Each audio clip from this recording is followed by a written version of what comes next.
I do no harm to myself, my family, my community, other families or communities who live in peace and unity with others. I am protection. This is our fifth discussion of the universal law called I am protection. It is one of the 11 universal social laws represented by the guiding principles of peace and unity. In our previous talk about I am protection, we discussed the epidemic of black children, women, and men who are missing. Today we will discuss another epidemic, child sexual abuse. Now I understand many of us will have great mental and emotional difficulty listening to and discussing this violation. Some of us have been abused as children. Some of us are actually abusers. But the universal social law, I am protection, and its premise, do good, do no harm, requires that we confront and address this difficult issue so that we can do everything possible to cut it from our lives and the lives of the black community. There can be no true black self-love and social and economic progress while this is ignored. Before we begin, we're going to put this into the proper context. There are 3 areas critical to the success of the black community in Africa and the African diaspora. They are culture, education, and economics. In this video series, we continue to examine issues and concepts related to creating a culture to develop self-love, which those who care about the black community may examine and consider. But let's define culture. We must define it because most of us have wrong ideas about culture. We think culture is the music we listen to, or the style of clothing that we wear, or our celebrations and holidays, or whether we eat with a fork, knife, and spoon, or eat with our hands. Those things and activities are not culture. Culture comes from the word cultivate, which is related to the domestication and growth of plants. Culture is like a gardener who cultivates a young plant by tying it to a stand for support, putting it in a certain location, and watering it. The gardener does that to foster the growth of the plant so that the plant becomes tall and strong, not bent and crooked, so it does not become a weed. The gardener does this with labor, care, and study to ensure that her plants are the best. Culture is a system to cultivate and civilize people. This is done by tying people to universal laws and standards of behavior based on a foundational premise: do good, do no harm.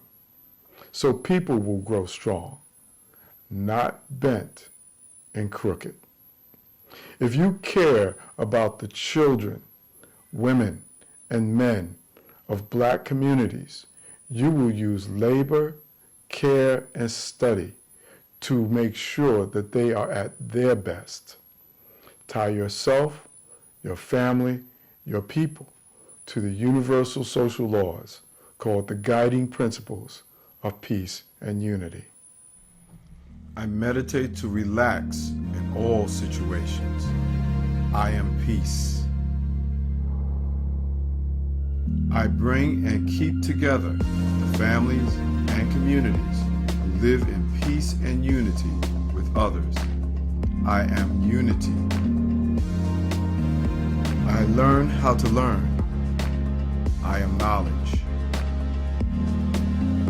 I create for myself, my family, and my community. I am power. I obey the laws of my family and community that are in harmony with peace and unity. I am law.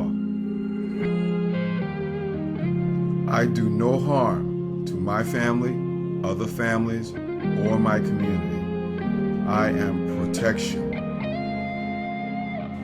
I choose the feelings, thoughts, and actions that are in harmony with the principles of peace and unity. I am control. I have fun and work with my family and my community. I am cooperation and harmony. I am careful about what I believe. I accept ideas and beliefs that are in harmony with these guiding principles. I am correct ideas and beliefs. With all my heart, I take care of my family, other families, and communities that are living according to the principles of peace and unity. I am devotion. I keep a clean body. I have clean habits. I eat healthy food. I exercise. I care for my environment and planet. I abuse no substance or drug. I am strength.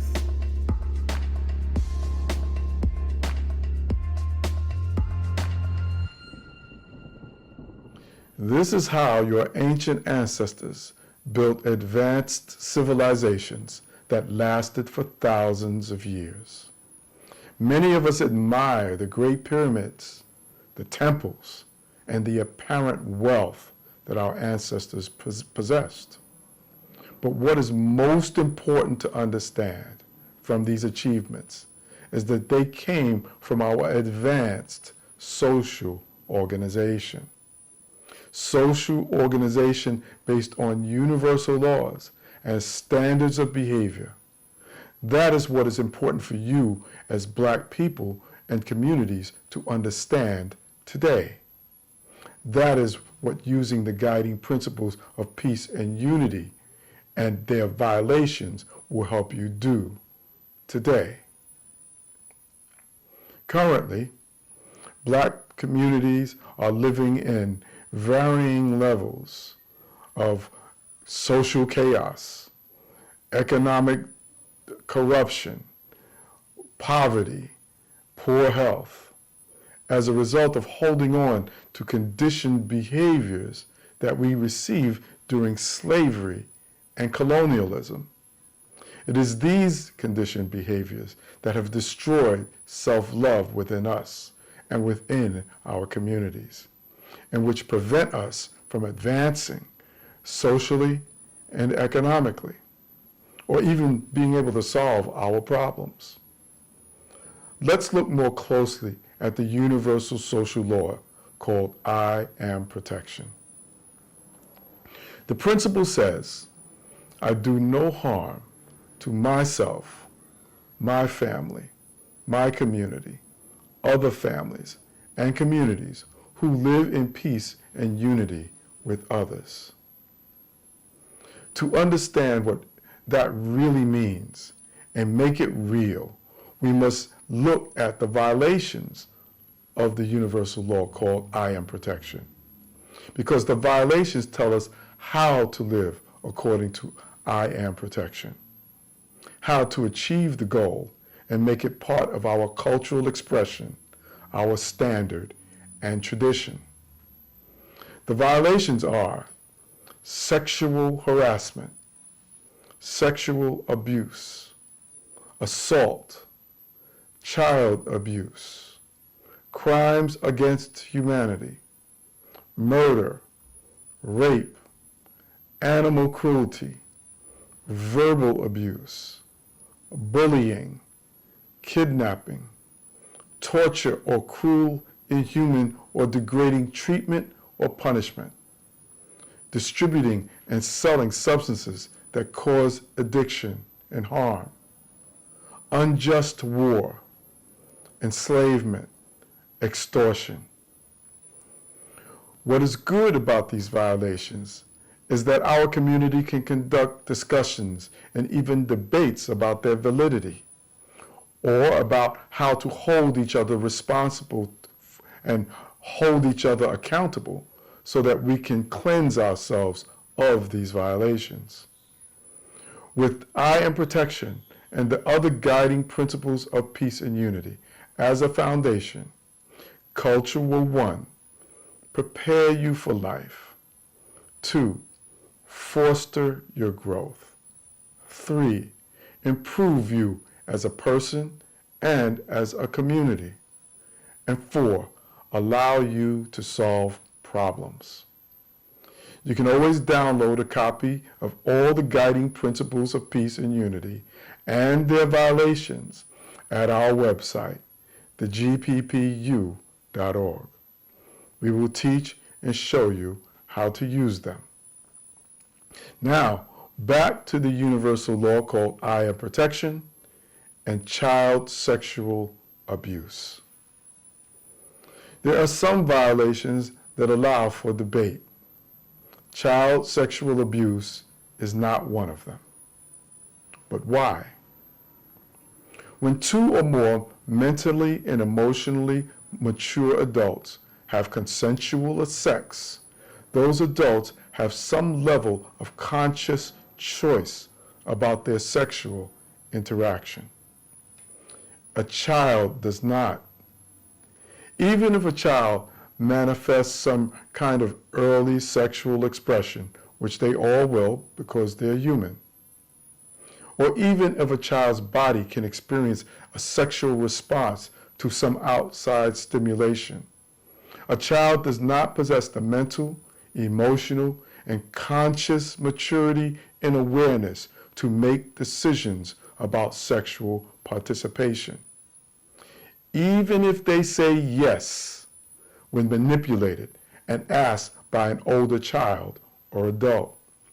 Even if for some reason a child was seeking immature sexual stimulation, that is not an emotionally and mentally aware and fully conscious request, because the child has not had the time to physically or mentally grow and receive the education necessary and the life experiences necessary to make fully aware and conscious decisions about most things, especially sex. Because of that, when an older child or adult initiates verbal or physical sexual interaction with a child, that person is interfering with and damaging that child's mental, emotional, and social growth. That damage can put the child on a negative life trajectory that could take years of therapy to correct, if ever corrected. A negative life trajectory could be drug abuse, sexual promiscuity, prostitution, aggression, and violent crime. In some cases, that child can grow to become an adolescent or adult sexual predator against other children. Because of the negative trajectory that child sexual abuse creates, the child who may have become a great mother, father, electrician, plumber, scientist who cures cancer, leader who brings us world peace, is lost to us, lost to our community, lost to our world.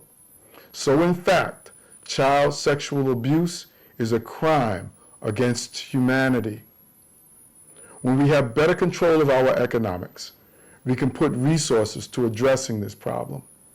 We will give material support to those within our community who educate and train and provide other services to stop this terrible epidemic. But since we don't have control of our economics at this time, we will focus on education and networking. We will provide education and information about preventing child sexual abuse. We will share resources and information about how to recognize it. We will also share information and resources designed to help the victims recover from the damage. We will even share information and resources to help predators overcome their destructive behavior, because many of them have been victims themselves. Your job will be to share this education and information with members of your family, groups of friends, and your community. Be explicit and loud and unapologetic about it.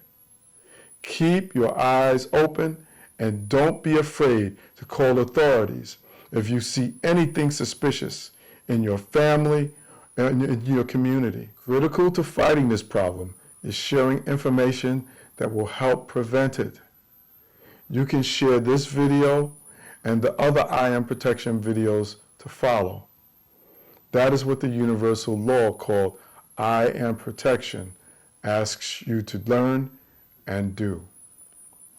There's a short presentation about child sexual abuse at the end of this video. Please watch it. It's excellent. There are video links and other links related to child sexual abuse in the description for this video. Please share them.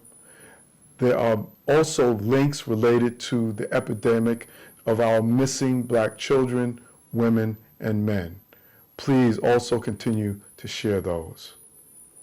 That is the way to create a culture of self-love based upon the universal principle, the universal law called I Am Protection. You can watch our previous I Am Protection videos on YouTube and Facebook. Until we meet again, do good, do no harm. My name is Dr. Saida Pepra, and I'm a licensed clinical psychologist. When I started working in the field of psychology, I worked primarily in community mental health centers. And so I was working with families and children and adults. Many of them had been sexually abused as children. When I started working in the correctional facilities, I came into contact with a sex offender population. I had had some training in sex offender treatment prior, but my direct contact with individuals who have been identified and charged and sentenced for sex offenses happened when I worked as a correctional psychologist. So when we're looking at rates of sexual abuse against children between males and females, one of the things that's important to understand about the research and statistics that we have available is that males tend to underreport when they're sexually abused. Families tend to underreport the abuse of boys versus girls. And so what we know, according to research and statistics and rates of reporting, is that about 1 out of every 5, 1 out of every 7 girls, depending on the study and the research, have been sexually abused as a child, versus about 1 to 17, 1 out of 20 males were abused as children. Child sexual abuse and pedophilia are not something that we see as problems only in certain communities, in certain ethnic populations, or within certain racial structures. We see this as an issue across the spectrum of race and ethnicity, and even across the spectrum of socioeconomic status. But it is important to know that there are some higher risk factors, and we find that socioeconomic status really plays a heavy role in the risk of children to sexual abuse. 3 times as likely, actually, is what we find that children from lower socioeconomic homes are experiencing sexual abuse than other children. So this also then overlays with the rates that we see in the African American community, where children in African American homes tend to be 2 times as likely to experience childhood sexual abuse than other children. And it's important, as we're looking at this statistic, though, to recognize that it is difficult to tease out the impact of the socioeconomic status of so many children in African American homes that happen to live in lower socioeconomic communities, and the overlay of that with just being in the African American community, which in and of itself shouldn't give any particular risk one way or the other. And so we're looking at sort of a spectrum of understanding as we're looking at the statistics. But African American children do tend to be 2 times as likely to be sexually abused. And again, 3 times as likely for children of any race to be sexually abused if they come from a lower socioeconomic status.